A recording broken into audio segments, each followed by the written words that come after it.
ராம ஆண்டாலும் ராவண ஆண்டாலும் எனக்கு ஒரு கவலை இல்லே. நான் தாண்டா என் மனசுக்கு ராஜா தூக்குங்கடா. வெள்ளி கூஜானா கேட்டா கேட்டதை கொடுப்பேன். கேக்குற வரங்களை கேட்டுக்கங்கடா. ஏம்மா ஏம்மா என்னடி மாப்பிள்ள வேற வருவாரு சேலை இட்டு கிளம்புடினா என்னடி இப்படி நின்றுகிட்டு இருக்கிறவ? ஏம்மா உன் மாப்பிள்ளை வேற வராரு, நான் வேற இல்லை. என் மாமியார் கறி வேற கறி எதுவும் சமைச்சாலா என்னன்னு தெரியல. உடம்பு சரியில்லைன்னு படுத்துக்கிட்டு நடிக்கிறதுக்கே அவளுக்கு நேரம் சரியாக போயிடும். அன்னைக்கிட்ட சொல்லி கறி எடுக்க சொல்லுமா. நல்லா இருக்குடி, புருஷங்காரங்கிட்ட கீரியும் பாம்பமா சண்டை போடுவ, அதுக்கப்புறமேட்டுக்கு அவருக்கு அதாக்கு இதாக்குனுவ. சொல்லுமா, பாவமா அந்த மனுஷன். நான் இல்லைன்னா ஒழுங்கா சாப்பிட கூட மாட்டாரு. ஸோ உங்க அன்னிக்காரி வேற ஏதோ உள்ள சமையல் வேற செஞ்சுக்கிட்டு இருந்தாடி, விசிறு வேற வந்துச்சு. பருப்பு எதுவும் வச்சிருப்பா போல இருக்கு. இந்த நேரத்துல கறி எடுக்கணும் வைக்கணும்னு சொன்னேன்னு வச்சுக்க, அவ ஆட்டம் கட்டி போடுவா. ஏம்மா சொல்லுமா, சொன்னால் நான் குழம்பு எடுத்துகிட்டு போனேன்னா ராத்திரிக்கு சமைக்க தேவையில்லை. ஏதோ தோசை எதுவும் ஊற்றுனேன்னா போதும், அதையே வச்சு சாப்பிட்டு போமா. ஸோ சரி இரு, நான் சொல்றேன். டேய் தம்பியே. என்னம்மா? ஏண்டா இன்னைக்கு உன் தங்கச்சியை கூட்டிட்டு போறதுக்கு மாப்பிள்ள வராருடா. அதான் நேத்தே சொல்லிட்டல, இன்னைக்கு என்ன? அது இல்லடா, அவர் வேற வந்து கூட்டிட்டு போறேன்னு சொல்றாரு. வர்ற மாப்பிள்ளைக்கு ஏதாவது ஆக்கி போட்டு அனுப்புறது இல்லையா? அதான் சிவி சின்ன பொண்ணு சமைச்சுக்கிட்டு இருக்கால சோறு குழம்புலாம், அப்புறம் என்ன? ஏண்டா வர்ற மாப்பிள்ளைக்கு கறி கஞ்சி ஆக்குறது இல்லையா? என்ன நினைப்பாரு? வந்தான் எதுவுமே ஆக்கிப்படாம அனுப்புறாங்க அப்படின்னு நினைக்க மாட்டாங்க. நம்ம வீட்டுக்கு வர மாப்பிள்ளைக்கு கறி கஞ்செல்லாம் ஆக்கி போட்டா தானே நம்ம பிள்ளைய நம்ம எப்படி வளர்க்குறோம், நம்ம எப்படி பார்த்துக்கிறோம்னு அவங்களுக்கு தெரியும். அப்பதானே அங்கே நம்ம பிள்ளைக்கு அங்கே ஒரு மரியாதை இருக்கும். பரவாயில்ல, அங்கே போனால் நம்மளை பார்க்குறாங்க, நம்மளும் நம்ம பொண்டாட்டியை பார்க்கணும்னு அவளுக்கு கொஞ்சம் குத்தும் இல்லை. அங்க குத்துதோ இல்லையோ, இங்க என் பொண்டாட்டிக்கிட்ட என்னை குத்து வாங்க வைக்காம விட மாட்டாளுங்க போல இருக்கே ரெண்டு பேரும் சேர்ந்துக்கிட்டு. ஏடா போய் நாட்டுக்கோழியும் மட்டனும் எடுத்துட்டு வாடா. பாவண்டா அந்த மனுஷன். இவளும் இங்க வந்து உக்காந்துக்கிட்டா, அவ ஆத்தாக்காரி உடம்பு முடியல நடிச்சே தள்ளிடுவா. அந்த மனுஷனுக்கு வாய்க்கு ருசியை சமைச்சு போடவே இல்லாம கிடப்பாருடா. நம்ம வீட்டுக்கு வந்தாதான் அந்த மனுஷனுக்கு நிம்மதியான சாப்பாடே. அதுவும் இல்லாம அவரே நிறைய டைம் சொல்லியிருக்காராம், என்னதான் சொல்லு, அங்க வந்தாதான் எனக்கு நிம்மதியா சாப்பாடு, இங்க எனக்கு சாப்பாடே ஒழுங்கா இல்லைன்னு சொல்லுவாராம். அப்படியாப்பட்ட மாப்பிள்ளைக்கு நம்ம செய்யணும்ல. அப்பா, நம்மள ஒரு வழி ஆக்காம விட மாட்டாங்க போல இருக்கே ரெண்டு பேரும் சேர்ந்துக்கிட்டு. சரி பாக்க. என்னடா பாக்குறேன்ற? வந்த மாப்பிள்ள உடனே பிள்ளைய கூட்டிக்கிட்டு கிளம்பிடுவாருடா. போடா போய் இப்பயே உன் பொண்டாட்டிக்கிட்ட சொல்லி ஏதாவது வாங்கிட்டு வா. அவ இது சாம்பார் கிம்பார் சமைச்சு வச்சுட்டான்னு வையே, அதுக்கப்புறம் அவ வாழ்னு கத்துவா. அப்ப என்ன வாழ்னு கத்துறது? இப்பயே அவ வாழுன்னு தான் கத்துவா. நேத்தே வாங்கின குத்து 3 நாளைக்கு தாங்குன்னு இருக்கு. இதுல இன்னைக்கு என்னை குத்து வாங்க விடாதுங்க போல இருக்கே. போயிட்டு வாடா. ராமா, நீ இருந்தா என்னை காப்பாத்து. இருந்தா பூமிக்கு, இல்லைன்னா சாமிக்கு. அம்பிட்டுத்தேன். நானும் பல வாட்டி சொல்லிட்டேன், இந்த கேஸில் வைக்க வேண்டியதை எடுத்து நான் இப்படி அடுப்பில் வச்சுக்கிட்டு இருக்கேன். சீக்கிரமாகவும் விசில் வர மாட்டேங்குது. இதுக்கே ஒரு நாள் பொழுது ஆகி போயிடுது. இதில் வேற சாம்பார் தான் வேணும்னு கேட்டுக்கிட்டு நிற்கிறது. அதுவும் இல்லாமல் மற்ற குழம்பெல்லாம் செஞ்சோம்னா ஒரு நேரத்துக்கு மறுபடியும் 3 நேரத்துக்கு தனித்தனியாக வைக்கிறதா இருக்குது. சாம்பாரை வச்சா நேரம் ஆனாலும் பரவாயில்லன்னு 2 நேரத்துக்கு வச்சு ஓட்டி போடுவேன். விசிலும் வர மாட்டேங்குது, எரிச்சலாக இருக்குது. போ சரி, இங்கே காய்க்கும் பொரியலுக்கு எல்லாத்துக்கும் சேர்த்து அரிஞ்சு வச்சிட்டோம்னா அப்புறமேட்டு கூட மற்ற வேலையை பார்த்துக்கலாம். சீக்கிரம் விசில் வருது. ஐயோ, உட்காந்துருக்க தோரணையே ஒரு மாதிரி இருக்கே. கையில் வேற அருவாமனை இருக்கு, நம்ம கழுத்து வேற நீட்டமாக இருக்கு, அவ கை வேற திருமலை நாயக்கர் மாதிரி அப்படியே நீண்டுகிட்டு இருக்குது. ஒரே வீசில் மொத்த சொல்லி முடிஞ்சு போயிடும். ஐயோ, நம்மள காலத்துக்கு இவகிட்ட விளக்கமா தேடி வாங்கதான் வைப்பாங்க போல இருக்கே. வெள்ளை அழகு கொள்ளை அழகு என் சின்ன பொண்ணை போல் வருமா? நல்லா ஆடியா ஆடு. என்ன சின்ன பொண்ணு, உன்னை குசிப்படுத்தலான்னு வந்தா நீ இப்படி கோவப்படுற? என்னை குசிப்படுத்தணும்னா முதல்ல எனக்கு ஒரு ஸ்டவ் ஒன்று வாங்கி கொடு. அதை வாங்கினா கூட நான் குசியா இருப்பேன். நீ ஆடுறதுனால எனக்கு ஒன்றும் குசி வராது. நான் என்ன பண்ணட்டும்? சிலிண்டர் விலை ஏறுது, அது ஏறுது, இது ஏறுதுன்றாங்க. அதெல்லாம் நினைச்சாலே பக்கு பக்குன்னு கிடக்குது. இதுலேயும் வேற நான் ஒத்தாள் சம்பாத்தியத்தில் குடும்பமே உட்காந்து சாப்பிடணும் வைக்கணும். நானும் எம்பிட்டு தான் கஷ்டப்படுறது. கொஞ்சம் அட்ஜஸ்ட் பண்ணிக்கோ. ஆமாம் ஆமாம், உன் தங்கச்சிக்காரிக்கு வாங்கி கொடுக்கறதுக்கு மட்டும் பாரு, எங்கிட்ட இருந்து தான் காசு பணம் வருதுன்னு தெரியாது. ஆனால் எனக்கு ஒரு ஸ்டவ் வாங்கி கொடுக்கறதுனா மட்டும் உனக்கு காசு இருக்காது, எதுவுமே இருக்காது. அப்படியே நடிச்சுக்கிட்டு திரிவ. சரி சின்ன பொண்ணு, என்ன பண்ணி தொலைகிறது? கூட பிறந்த பாவத்துக்காக எல்லாம் பண்ண வேண்டியதாக இருக்குது. சரி விடு, உனக்கு என்ன கேஸ் அடுப்பு தானே வேணும்? விடு, இந்த தீபாவளி வருது, போனஸ் வாங்குறேன், உனக்கு கேஸ் அடுப்பு வாங்குறேன். நீயும் வருஷம் வருஷம் சொல்லிக்கிட்டு தான் இருக்க, கேஸ் அடுப்பு வாங்கித்தரேன், கேஸ் அடுப்பு வாங்கித்தரேன், இந்த போனஸ் வாங்கணுனையும் அப்படின்ற. எங்க வர்றது பணம் வீட்டுக்குள்ளே வருதா இல்லையோ? உன் தங்கச்சி வீட்டு முச்சந்தியிலேயே நின்றுக்கிட்டு எல்லாத்தையும் வாங்கிட்டு போயிடுறா. அப்புறம் சரி சின்ன பொண்ணு, விடு சின்ன பொண்ணு. இன்னைக்கு என்ன சமையல் செய்கிற? கோழி அடித்து குழம்பு வச்சு, ஆடு அறுத்து அவியல் பண்ணிட்டு, முட்டையை வச்சு முட்டை குருமா பண்ணிக்கிட்டு இருக்கேன். நீ சொல்றத பார்த்தா பூனை குஞ்சியை பொறிச்சு ஆமை குஞ்சு அவிச்சுன்ற மாதிரில இருக்கு. அப்படியே பேசிக்கிட்டு இருந்தேன்னு வச்சுக்க, அப்புறம் உன் கை கலார்த்து சூப் வைக்க வேண்டியதா போயிடும். என்னைக்குமே என் சின்ன பொண்ணுக்கு காமெடி தான் போ. காமெடி. எல்லா வீட்டு பொண்ணுங்க நிலமையும் வெளியே சொன்னால் காமெடியாகத்தான் இருக்கும். அது உங்களை மாதிரி ஆம்பளைங்கள்ட்ட சொன்னால் காமெடியாகத்தான் இருக்கும். சரி விடு, இதெல்லாம் வை. நீ இன்னைக்கு இதெல்லாம் சமைக்க வேண்டாம். இதெல்லாம் சமைக்க வேண்டாமா? அப்போ எல்லாரும் என்னத்தை திம்பிங்க? இன்னைக்கு உன் தங்கச்சிக்காரி மாதிரி கடையில் போய் வாங்கி திங்கலாமா? அதெல்லாம் வேண்டாம். இன்னைக்கு நம்ம வீட்டில் சிக்கனு மட்டனுன்னு எல்லாம் ஆக்க போகிறோம். சிக்கனு மட்டன் ஆக்க போறியா? பருப்பை அடுப்பில் வச்சுருக்கேன், காய் அரிஞ்சுக்கிட்டு இருக்கேன். சிக்கனு மட்டனா? அப்போ இதை எங்கே எடுத்துகிட்டு போய் கொட்டுறது? சின்ன பொண்ணு, தினந்தோறும் தான் இதே சாப்பிட்றோம். காய்கறியே சாப்பிட்டுக்கிட்டு இருக்கக்கூடாது, கொஞ்சம் கறி வகையும் சாப்பிடணும். ஞாயிற்றுக்கிழமை ஆக்கி கொடுத்தது பத்தலையோ? ஞாயிற்றுக்கிழமை அது பெரிய ஞாயிற்றுக்கிழமை, சின்ன ஞாயிற்றுக்கிழமை ஏதாவது செய்யணும்ல. இங்கேயாரு, உனக்கு என்ன பிரச்சனை? காலையில் நேரத்தில் போட்டு மனுஷனை உயிர் எடுத்துக்கிட்டு இருக்கக்கூடாது சொல்லிட்டேன். ஐயோ சின்ன பொண்ணு, சொல்கிறத புரிஞ்சுக்க. முதல்ல புரிஞ்சுக்காம பேசிக்கிட்டு இருக்க. சிக்கன் சாப்பிடணும் போல் இருக்குது, மட்டனும் சாப்பிடணும் போல் இருக்குது. நான் யாருக்கிட்ட கேட்பேன்? சொல்லு பார்ப்போம். கடையில் வேணால் ஒரு 100 ரூபாய்க்கு கொடுத்து சாப்பிடு, வீட்டிலலாம் ஆக்க முடியாது. ஐயோ சின்ன பொண்ணு, கொஞ்சமாக புரிஞ்சுக்க சின்ன பொண்ணு. மனசுக்கு ரொம்ப கஷ்டமாக இருக்குது சின்ன பொண்ணு. நான் ஒரு ஆள் மட்டும் வெளியே சாப்பிட்டா நம்ம எல்லாரும் சாப்பிடணும். கறி எடுத்துகிட்டு வரட்டுமா? ஏன் இப்படி பண்ணிக்கிட்டு இருக்க? இன்னைக்கு நான் வீடெல்லாம் வலிக்கணும், நாளைக்கு ஆடி வெள்ளி வேற. ஏன்னா இப்படி பண்றியோ? என்ன சின்ன பொண்ணு, என் தங்கம் இல்ல, என் வயிறும் இல்ல. போய் தொலைப்போ. வாங்கிட்டு வரேன் தான் போன்னு சொல்லிட்டல, போய் வாங்கிட்டு வா போ. ஆசைப்பட்டு கேட்டுட்ட, அப்புறம் என்ன பண்றது? பருப்பெல்லாம் வேற வேக வச்சியே. பக்கத்து வீட்டில் அங்கே ஃப்ரிட்ஜில் கொடுக்குறேன், நாளைக்கு எதாவது அதை வச்சுக்கலாம். நீ போய் எடுத்துட்டு வா. என் தங்கம். சொர்க்கமே என்றாலும் என் பொண்டாட்டி சமையலுக்கு ஈடாகுமா? மற்ற ஆம்பளைங்களாம் இருந்தா தான் வயிறு நிறைஞ்சா போகுதுன்னு வெளியே சாப்பிடுவாங்க. ஆனால் என் புருஷன் குடும்பத்தில் உள்ள எல்லாரும் சாப்பிடணும்னு நினைக்கிறாரு. இவரை மாதிரி ஒரு புருஷன் கிடைக்க நான் போன ஜென்மத்தில் புண்ணியம்தான் பண்ணியிருக்கணும்.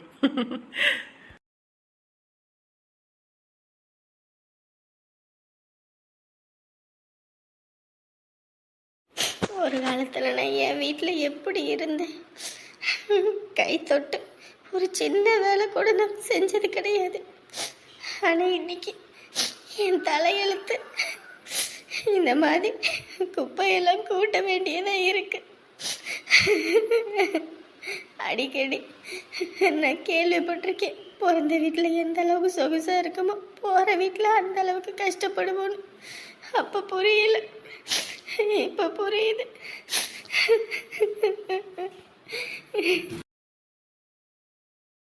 அழகோ அழகு நான் பேரழகு, என் போல் இல்லை ஒரு பேரழகு. சீச்சி, பக்கத்துல வர அங்கிட்டு போ. சளி பிடிச்சிருக்கு அதான் இப்படியே இருமிக்கிட்டு தான் வருவியா? கையை வச்சு கூட இரும்ப தெரியாது. கொஞ்சம் கூட மேனஸ்ன்றதே இல்லை. சி, என்னதான் ஜென்மோன்னு தெரியல. என்ன காஞ்சனா இப்படி எல்லாம் பேசுற? ஏய், முதல்ல அங்கிட்ட நவுந்த நெல்லு. எனக்கு வரத்துக்காது. சி, நவுரு. போதுமா? என்ன துணி வேற துவைச்சு போட்டேன், அதெல்லாம் காய போட்டேன். பெட்ஷீட் தலைவாணி ஒரேல சித்தி துவைக்க சொன்னாங்கல்ல, அதான் எல்லாம் துவைச்சு போட்டேன்னா ரொம்ப மொத்தமாக இருக்கனால தண்ணி வடிய மாட்டேங்குது. இந்த ராத்திரிக்கு தூங்குறதுக்கு பெட்ஷீட்டு தேவை. வந்தீங்கன்னா கொஞ்சம் புழிஞ்சு போட்டு நான் சீக்கிரம் காஞ்சிரும். அதான் வரியா? இப்போதான் கையில் நெயில் பாலிஷே போட்டிருக்கேன். இதெல்லாம் இன்னும் ட்ரை ஆக கூட இல்லை. அப்படியே வந்து நான் ஈரத்தில் கையை வச்சு என் கையெல்லாம் அழகு கெட்டு போகிறதுக்கா? ஒழுங்காக போயிரு சொல்லிட்டேன். ஏ, வந்தீங்கன்னா பரவாயில்ல காஞ்சனா, ராத்திரி தூங்குறதுக்கு பெட்ஷீட் வேணும்ல. சீ, கன்றாவி என் கண்ணு முன்னாடி எனக்கு அது போய் தொலை. சும்மா வேணும்னா அங்கே போய் நல்லா எடுத்து போடு. சும்மா வந்து அதை செய் இதை செய்யணும் உயிர் எடுத்துக்கிட்டு இருக்காம. எங்கள் அம்மா உன்கிட்ட வேலை சொன்னால் நீ என்கிட்ட வேலை செய்ய சொல்கிறியா? நான் என்ன நீ வச்ச வேலையாளா? வேணும்னா செய், இல்லையா அப்படியே வச்சுட்டு போ. என்ன காஞ்சனா இப்படி பேசுகிற? சித்தி வந்தால் என்னை திட்டுவாங்க. கொஞ்சம் வாவே. இவர் என்னாலெல்லாம் வந்து வேலை செய்ய முடியாது. என்னோட அழகான கைகள், பஞ்சு போல கைகள், இதை நான் மெயின்டைன் பண்ணிக்கிட்டு இருக்கேன். நெயிலெலாம் கட் பண்ணி நெயில் ஆர்ட்லாம் பண்ணிக்கிட்டு. சும்மா வந்து அதை பண்ணி இதை பண்ணுன்ட்டு கடுப்பேத்தாத, போங்கிட்டு வா காஞ்சனா. நீ லூசா? நீ இல்லை லூசு மாதிரி நடிக்கிறியா? பைத்தியக்காரி, பொடி. ஈரமாக வேற இருக்கு, துணியெல்லாம் ரொம்ப இருமல் வேற வருது. துணியை காயப்போட வருவானா? வரவும் மாட்டேங்கிறா. சரி, ஏதாவது பண்ணுவோம். மூஞ்சும் மொகர கட்டையும் மூஞ்ச பாரு, குண்டு பண்ணி. எங்கள் அம்மா சொல்கிற மாதிரி இவளுக்கு நிறைய கெட்டெண்ணம் இருக்குது. நான் அழகாக நெயில் பாலிஷ் பண்ணிட்டு பார்லர்லாம் போயிட்டு என் அழகாக மெயின்டைன் பண்ணிகிட்டு இருக்கேன். இந்த குண்டு பண்ணிக்கு வயிற்றுச்சல் நம்ம நல்லா இருக்கும்னு அதான் வேணும்னு வந்து அதை பண்ணி இதை பண்ணுன்னு கேட்குறா. குண்டு பண்ணி அந்த மாதிரிலாம் இருந்தேன். இன்னைக்கு என் நிலமை இப்படி இருக்கு. அழுதுட்டு வேற இருக்கா? எதுவும் போய் கேட்போமா? வேண்டாம், எதுக்கு போய் கேட்டுக்கிட்டு? கேட்டோம்னா அப்புறம் அது வேற பிரச்சனை. மனசும் கேட்க மாட்டேங்குது. ஒரு காலத்துல விரும்பின பொண்ணு வேற, எதுக்கு வேற அழுகுறான்னு தெரியலையே. கேட்போமா? எது எப்படி கூப்பிடுறதுன்னு வேற தெரியலையே. ஏன், என்னாச்சு? ஒன்றும் இல்லை. ஏன் அழுதுகிட்டு இருக்கேன்னு தெரியல. ஏன் என்னாச்சுன்னு கேட்டா இப்படி சொன்னா எப்படி? ஒன்றும் இல்லைன்னு சொல்கிறேன்ல. இவ ஒரு ஆளு வெங்காயம் போய் இவகிட்ட கேட்டேன் பாரு, என்ன சொல்லணும்?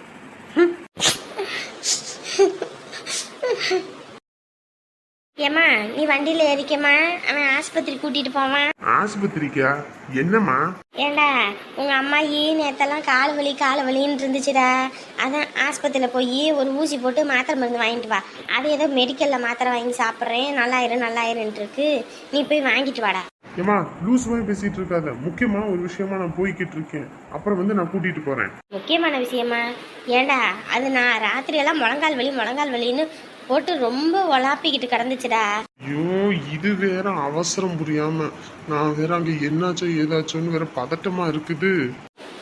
டே, போயிட்டு வாடா. நம்ம வீட்டுக்கு வந்திருக்கு, நம்ம தானே பார்க்கணும். ஐயோ அம்மா, நான் வந்து கூட்டிட்டு போறேம்மா. நான் முக்கியமா ஒரு விஷயத்துக்கு போறேம்மா. அடியே, அவன் தான் ஏதோ முக்கியமான வேலை இருக்குன்னு சொல்றான்ல, போகட்டும் விடு. நான் அப்புறம் கூட ஏதோ பார்த்துக்கிறேன். ஏண்டா, அம்மாயை விட முக்கியமான வேலை என்னடா இருக்கு? நமக்கு ஒன்றுன்னா துடிச்சுக்கிட்டு ஓடி வர ஆள் அதுதான். அதை விட்டுவிட்டு உனக்கு இப்போ என்ன வேலை? உங்கள் அப்பன் சொல்கிற மாதிரி வீட்டில் ஒரு வேலை செய்கிறதுக்கு உனக்கு வளைய மாட்டேங்குது. ஏதோ எங்கிட்டோ உள்ளவங்களுக்கு போய் செய்யி. அப்படியே நாளைக்கு அவங்க தானே உனக்கு வந்து நிற்பானுங்க. ஐயோ அம்மா, நீ வேற நல்லமா புரியாம பண்ணிட்டு இருக்காத. உனக்கு உங்கள் அப்பன் சொல்கிறதாண்டா சரி. வீட்டில் உள்ளவங்களுக்கு செய்கிறதுனா வலிக்குது தான். இனி அவங்க வீட்டில் போய் சாப்பிடு. அவங்க நல்லா 3 நேரமா ஆக்கி போட்டு உனக்கு துணிமணி துவைச்சி போட்டு எல்லாம் பண்ணுவானுங்க. பெத்தவங்க சொன்னா ஒரு வேலை செய்யறதுக்கு அம்பிட்டு வலிக்குது. பிள்ளைங்க அப்புறம் எதுக்கு இருக்குதுங்க? அம்மா, நீ புரிஞ்சுக்காம பேசாத, போமாங்கிட்டு. இவனையெல்லாம் 10 மாசம் சுமந்து பெத்து எடுத்ததுக்கு ஒரு ஆட்டுக்கல் அம்மிக்கலை பெத்து எடுத்திருக்கான். மாவரைச்சாவது வித்துருக்கலாம், ஒரு வேலைக்கு பிரோசனம் இல்லை. என்னாடி ஏண்டி நடுவாசல் நின்று கத்திக்கிட்டு கிடக்குறீங்க? ஊர்ல எல்லார் வீட்லயும் தாண்டி வீடு வாசல் இருக்குது, ஒருத்தர் வீட்லயும் சத்தம் வெளியே வர மாட்டேங்குது. இந்த வீட்டுல தான் வாழு வாழு வாழு வாழுன்னு கத்தியே சலிக்கிறீங்க. ஆமா, எனக்கு வாழு வாழு வாழுன்னு கத்தணும்னு வேண்டுதல், அதான் நடுவாசல்ல நின்றுக்கிட்டு கத்திக்கிட்டு கிடக்குறேன். ஏன் என்னாச்சு?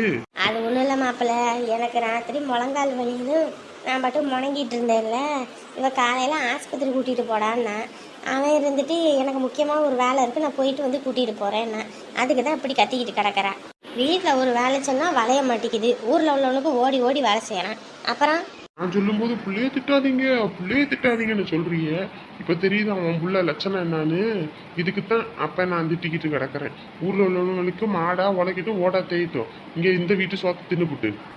சரி சரி, பிள்ளைய கரிச்சு கொட்டாதீங்க. அவன் இல்லைன்னா கூட்டிக்கிட்டு போவான், ஏதோ முக்கியமான வேலைன்னு போகிறான், அவனை எதுக்கு தொந்தரவு பண்ணிக்கிட்டு விடுங்க. ஏங்க நீங்களாவது கூட்டிகிட்டு போங்கங்க.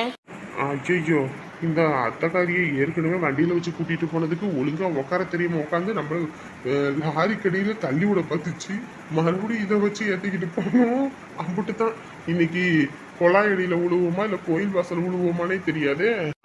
அது இல்லடியே, எனக்கு ஒரு முக்கியமான வேலை இருக்குது, அதை முடிச்சுட்டு வந்து கூட்டிட்டு போறேன். அப்பன் புள்ள ரெண்டு பேரும் ஒரே மாதிரியே இருக்கானுங்களே. அப்பன் 8 அடி பாஞ்சா புள்ள 16 அடி பாய்வான் போல இருக்குது. ஒரு வேலை சொன்னா 2 பயன்களும் செய்ய மாட்டானுங்க. இதுல அவன் இவனை சொல்லுவான், இவன் அவனை சொல்லுவான். ஆனா 2 பேரும் ஒன்னுத்துக்கும் துப்பு இல்லாதவனுங்க, துப்பு கெட்டவனுங்க. ஏமா நீ கிளம்புமா, உன்னை நான் பஸ்ஸில் கூட்டிட்டு போறேன். இவனுங்களுக்கு சோறு போடுறதுக்கு பதிலா சோத்துல எதையா கலந்து விடுறேன் இரு, 2 பேரும் தின்னுபிட்டு போய் சேருங்கன்னு. இங்க பாருங்கம்மா, எதுவா இருந்தாலும் உட்காந்து பேசலாம். இப்படி நீங்க கத்துறதுனால இங்க எதுவாவது மாறப்போகுதா? ஒன்றும் கிடையாது, கொஞ்சம் பொறுமையா இருங்க. இங்க பாரு, நீ பொறுமையா இரு, எங்களுக்கு பொறுமையா இருக்கணும்ன்ற எந்த அவசியமும் கிடையாது. பெத்த வயிறு பத்திக்கிட்டு எரியுது, இவளால நான் எம்பிட்டு பாடுபட்டுருக்குன்னு எனக்கு தாண்டி தெரியும். இருக்கிற கோவத்துல அவன் மட்டும் கையில கிடைச்சான், எது கிடக்குதே தெரியாது, அதையே எடுத்து அடிப்பேன் இருக்கேன். நீயும் பிள்ளைங்களை பெத்தவளா தானே இருப்ப, பிள்ளைய பெத்தவளுக்கு தானே தெரியும் அம்புட்டு வலிய வேதனை என்னன்னு. அம்புட்டு தூரம் வளர்த்து ஆளாக்கி இன்னைக்கு நம்மளை கண்டுக்காம இவதான் முக்கியம்னு போனவன எம்பிட்டு வலிய வேதனை இருக்கு தெரியுமா எனக்கு. சொல்ல முடியாத அளவுக்கு உள்ள புழுங்கிக்கிட்டு கிடக்குறேன். நீ எல்லாம் ஏதாவது பேசுனேன்னு வைக்கி, அம்புட்டு தான் சொல்லிட்டேன். ஏமா, நீ எத்தனை பிள்ளைய பெத்திருப்ப? என்னையா? இங்க பாரு, நாங்க 1க்கு 5 பிள்ளைங்களை பெத்திருக்கோம். 5 பிள்ளைங்க, சரியா? 5 பிள்ளைங்களோட வாழ்க்கையும் நல்லா இருக்கணும்னா அவங்க சந்தோஷம் தான் முக்கியம்னு அவங்கள வளர்த்து ஆளாக்கி கரை சேர்த்து அவங்கள எல்லாம் நல்ல நிலைமைக்கு உட்கார வச்சுட்டு நாங்க இன்னைக்கு இங்க உட்கார்ந்து இருக்கோம், சரிங்களா? நாங்க என்னமோ பிள்ளை இல்லாதவங்க கிடையாது, புரியுதா? எந்த பிள்ளைங்களா இருந்தாலும் அவங்களோட சந்தோஷத்தான் முக்கியம்னு சொல்லிட்டு வாழ்றவங்க நாங்க. உங்களை மாதிரில எங்களால இருக்க முடியாது. இங்க பாரு, இந்த இதெல்லாம் என்கிட்ட பேசுறவள வச்சுக்காத. ஏம்மா இதுங்க கிட்ட என்னம்மா பேச்சு வேண்டியது கிடக்கு? இந்த வாரா இங்க பாரு, அங்க சிரிக்கி மவளை ஆடிக்கிட்டு வரியாடி, அண்ணன் நடப்பத்துக்கிட்டு வாடி வா, இன்னைக்கு உனக்கு இருக்குது. இன்னைக்கு உன்னை விட்ட மாட்டேன்டி, முதுகெலும்பு முறிஞ்சு போனாலும் பரவாயில்ல, இன்னைக்கு உன்னை அட்டியில மவளே உன் ஆதி அந்தமா அட்டங்கணும்டி, கொதிச்சு போய் வந்திருக்கேன். வாடி வா, வாடி வா. ஐயோ, இவளுக்கு என்ன இப்படியெல்லாம் பேசுறாளுங்க? ஐயோ, என்ன பண்ணவளுக்குன்னே தெரியலையே.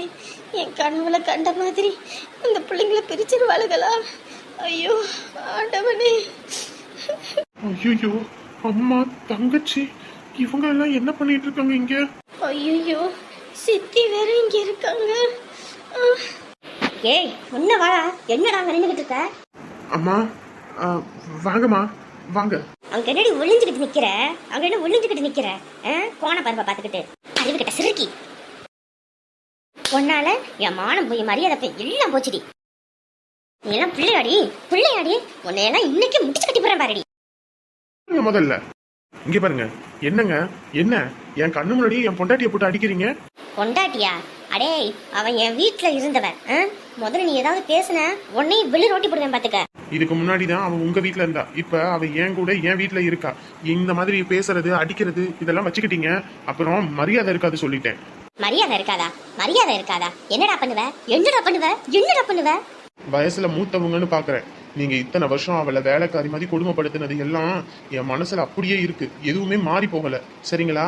இந்த மாதிரி ஏதாவது பண்ணிக்கிட்டு இருந்தீங்க அம்பிட்டு தான் சொல்லிட்டேன். என்னடி அவனை பேச விட்டுட்டு வேடிக்கை பாக்குறியா நீ? ஏம்மா உன் பையன் முழுசா பொண்டாட்டி தாசன் ஆயிட்டாமா, பாத்தியா? நம்ம வீட்டில் இருக்க வரைக்கும் வாயில் அதை புள்ள பூச்சி மாதிரி இருந்தா இப்போ எப்படி பேசுகிறான்னு நீ என்ன வாயை பார்த்துக்கிட்டு நிற்கிற? போய் பேசு. வாயில் என்ன கொள்ளுக்கட்டையா இருக்குது உனக்கு? டேய், உன்னை பெத்த வயிறு குளிர்ந்து போச்சுடா. வீட்டில் பையன் இருக்கான்னு நினச்சிட்டு ராத்திரி கண்ணை சென்று தூங்குனதுக்கு ஒன்றும் தெரியாதவன் மாதிரி வீட்டில் 10,000 எடுத்துக்கிட்டு எல்லாத்தையும் களவாண்டுட்டு வந்திருக்கியே, நீ எல்லாம் மனுஷனாடா? அப்படியே அவள் செஞ்சு போட்டா பெருசா? நான் உனக்கு எம்பிட்டு செஞ்சுருக்கேன், என்னைய விட இவன் உனக்கு முக்கியம்னு வந்திருக்க. எல்லாரோட வயிற்றுலையும் அடிச்சுட்டு வந்துட்டு உங்களுக்கு என்னடா திமிரு பேச்சுக்க வேண்டியது கிடக்கு? அம்மா உங்களுக்கு ஒன்றும் புரியாதுமா, முதல்ல நீங்கள் கொஞ்ச நேரம் கம்மன் இருங்கம்மா. புரியாதா? எங்களுக்கு புரியாம வேற யாருக்கையா புரியும்? வேற யாருக்கு புரியும்? பெத்த வயிறு பத்திக்கிட்டு எரியுது. நீ ஏன்னா பிள்ளையாடா? இப்ப பாதியில வந்தவளுக்காக எங்க எல்லாத்தையும் எடுத்துக்கிட்டு நீ நிக்கிற? இங்க பாருங்கம்மா, நான் யாருக்காகவும் யாரையும் எதிர்த்துக்கிட்டு நிக்கல. என் பொண்டாட்டிக்காக நான் தான் நிக்கணும், அவளுக்காக வேற யாரும் வரமாட்டாங்க. பொண்டாட்டியா? ஏண்டா அவளுக்கு என்ன 4 பார்த்து கல்யாணம் பண்ணியா, இல்ல 4 சாதி சனத்தை வச்சு கல்யாணம் பண்ணியா? ஏதோ ஓடி போய் யாருக்கும் தெரியாம கல்யாணம் பண்ணிட்டு என்னடா பொண்டாட்டி பொண்டாட்டியா? பொண்டாட்டி ஒழுங்கு மரியாதையா வீட்டுக்கு வா, இல்லைன்னா அம்பிட்டு தான் சொல்லிட்டேன். சரியா? ஒழுங்கு மரியாதையா கிளம்பி வா. நான் எங்க வரதா இருந்தாலுமே என் பொண்டாட்டியோட தான் வருவேன். இங்க பாரு, அவளோட வரணும்னு நீ நினைச்சேன்னு வை, மொத்த சொத்தையும் உன் தங்கச்சி பேர்ல எழுதி வச்சுட்டு நான் பாட்டுக்கு போய் சேர்ந்துருவேன். அதுக்கப்புறம் சோத்துக்கு நீ பிச்சை தான் எடுக்கணும். என் கையிலையும் உழைப்பு இருக்குது, என் மனசுல தைரியமும் இருக்கு. என் பொண்டாட்டியை பாத்துக்கிறதுக்கு எனக்கு தெரியும். நீங்க எல்லாம் கிளம்புங்க. அடியே சிறுக்கி மகளே, உன்னால என் புள்ள வாழ்க்கைய போச்சுடி. இங்க வந்துடுடி, ஒழுங்கு மரியாதையா வந்துரு. எல்லாம் என்ன பண்ணுவேன்னு தெரியாது. என்ன பண்ணுவீங்க? என்ன பண்ணுவீங்கன்னு கேட்டேன். என்ன பண்ணணும்னு நினைச்சீங்களோ பண்ணிக்கோங்க, ஆனா நாங்க எங்கேயும் வர முடியாது. அப்படியா? இவனை பேச விட்டுட்டு நீ வேடிக்கை பார்த்துக்கிட்டு இருக்க. இருடி இரு, உனக்கு எங்க அடிச்சா வலிக்கும்னு எனக்கு தெரியும். உனக்கு அடிக்கிற அடிக்க மட்டும் பாரு. நானும் பார்த்துக்கிட்டே இருக்கேன். என் பொண்டாட்டியை அடிப்பேன்றீங்க, அது பண்ணுவேன் இது பண்ணுவேன்றீங்க. எது பண்றதா இருந்தாலும் என்னை தாண்டி போய் பண்ணுங்க, பார்த்துக்கலாம். அண்ணே, இதுக்கு தான் அம்மா உன்னை வளர்த்துச்சா? பிள்ளைங்கன்னு எதுக்கு வளர்த்தது சொல்லு பார்ப்போம். அம்மா பேச்சை கேட்டு ஒழுங்கா வா, இதை விட நல்ல பொண்ணா பார்த்து கல்யாணம் பண்ணி வைப்பாங்க. சும்மா நீயே இது பண்ணிக்கிட்டு இருக்காத. எனக்கும் அம்மா தானே பார்த்து கல்யாணம் பண்ணி வச்சுது. ஏன் இப்போ நான் சந்தோஷமா இல்லையா? ஒழுங்கு மரியாதையா வா. இவ்வளவு வேணாம், இவ குடும்பமும் வேணாம். இதுங்களால எவ்வளோ அவதிப்பட்டிருக்கோம். வா முதல்ல. அமுதா, நீ எல்லாம் பேசாத சரியா? உனக்காக எல்லாமே அம்மா செஞ்சிருக்காங்க, அதனால நீ சொல்ற. ஆனா இவளுக்காக என்ன விட்டா வேற யாரும் செய்யறதுக்கு இல்லை. என் பொண்டாட்டி என் கூட தான் இருப்பா. எங்களை பிரிக்கணும்னு நினைச்சீங்கன்னா நீங்க எல்லாரும் தான் பிரிஞ்சு போவீங்க. சபாஸ்டா தம்பி, இதுக்கு மேல யாரும் உங்களை ஒண்ணும் பண்ண முடியாது. பண்ணியடா பாத்துக்கலாம். ஓஹோ அப்படியா? போலீஸ் ஸ்டேஷன்ல ஏற்கனவே கம்ப்ளைண்ட் எல்லாம் கொடுத்துட்டோம். போலீஸோட வந்து உங்க 2 பேரும் கூண்டோட கைலாசத்துக்கு அனுப்புறோம் பாருங்க. உங்களால முடிஞ்சதை பண்ணிக்கோங்க, யாருக்கும் எனக்கு பயம் கிடையாது. இருக்குடா உனக்கு. புள்ளன்னு 10 மாசம் சுமந்து பெத்தெடுத்த லட்சணத்துக்கு மான மரியாதையே வாங்குறானே.